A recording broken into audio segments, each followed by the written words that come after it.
Olá pessoal, na videoaula de hoje eu vou falar sobre a campanha de erradicação do analfabetismo em Cuba. Essa aula é apresentada por mim, Liz Martins, sob orientação da professora Jacira Antunes. A matéria é História e a temática América Contemporânea. O historiador Justo Rodrigues vai dizer que, antes de 1960, em Cuba, o nível de analfabetismo era tal que, numa população de 5,5 milhões de habitantes, esse flagelo atingia em média 23,6% dos maiores de 15 anos, e nas zonas de montanha e rurais chegava a 40%. O que veremos hoje é de que forma Cuba passou desse elevado nível, com 23% de sua população sem saber ler nem escrever, para um status de território livre do analfabetismo em menos de 2 anos. Vale lembrar que desde a Guerra pela Independência, a alfabetização de todos os cidadãos era defendida por alguns cubanos. Um deles foi José Martí, um grande intelectual cubano, que dizia que um povo instruído será sempre forte e livre. Saber ler é saber andar, saber escrever é saber ascender. Além de ressaltar que a educação só seria implantada no país quando os cubanos estivessem livres do colonialismo espanhol e do imperialismo norte-americano. Essa ideia de que o ensino e a liberdade caminham juntos ajudou a criar na cultura cubana uma preocupação com a alfabetização de sua população, principalmente dos que viviam mais afastados, nos campos ou nas montanhas. A campanha tem seu início em janeiro de 1961 e foram feitas 3 fases. A primeira, de janeiro a abril de 61. Com o intuito de capacitação dos alfabetizadores, foram criadas brigadas experimentais, também chamadas de brigadas piloto, e mandados para fazer testes em lugares com características muito diferentes, com o objetivo de abranger tanto o campo quanto a cidade. A primeira brigada piloto foi formada por 11 estudantes. Possuía o propósito de alfabetizar carvoeiros e levou o nome de Caio Coco, devido ao nome da ilha em que o trabalho foi realizado. O resultado foi muito bom. Inclusive, os estudantes descobriram naquele local uma exploração de trabalhadores nas minas de carvão e fizeram uma denúncia para o Instituto de Reforma Agrária. Os brigadistas prestaram, dessa forma, além do serviço de alfabetização, o serviço de fiscalizar e denunciar injustiças.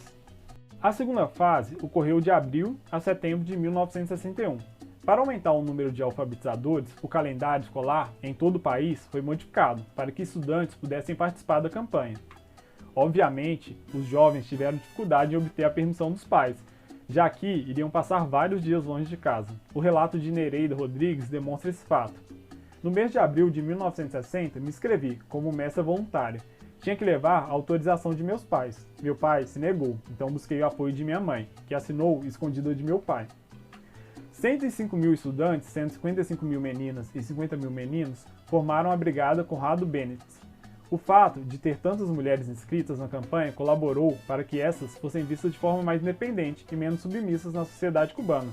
O nome da brigada foi escolhido para homenagear um voluntário chamado Conrado Benítez, que no começo da campanha foi morto pelas tropas contra-revolucionárias. Houveram ataques de contra-revolucionários durante essa campanha. Além da violência física, esses grupos causavam pânico na população, dizendo que os brigadistas eram comunistas e deveriam ser detidos. No entanto, os brigadistas conseguiram ganhar a confiança e a proteção da população.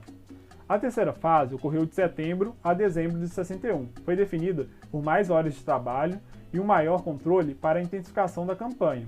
Após terminar o trabalho, bandeiras eram colocadas em cada território para indicar que o local estava livre do analfabetismo. A campanha terminou no dia 22 de dezembro de 1961 e Cuba foi considerado um território sem analfabetos.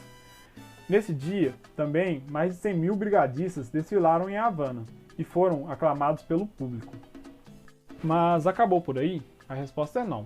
Logo depois que terminou a campanha, se criou a Direção de Educação de Trabalhadores Urbanos e Rurais, para dar continuidade aos estudos, com 2 cursos. O primeiro, chamado Segmento, para os recém-alfabetizados na campanha e para todos aqueles que sabiam ler e escrever e tinham um nível menor que o 2º grau.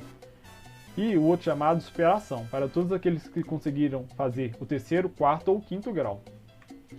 Para os analfabetos que restaram, cerca de 3,9% da população, foi feito um programa de combate ao analfabetismo residual.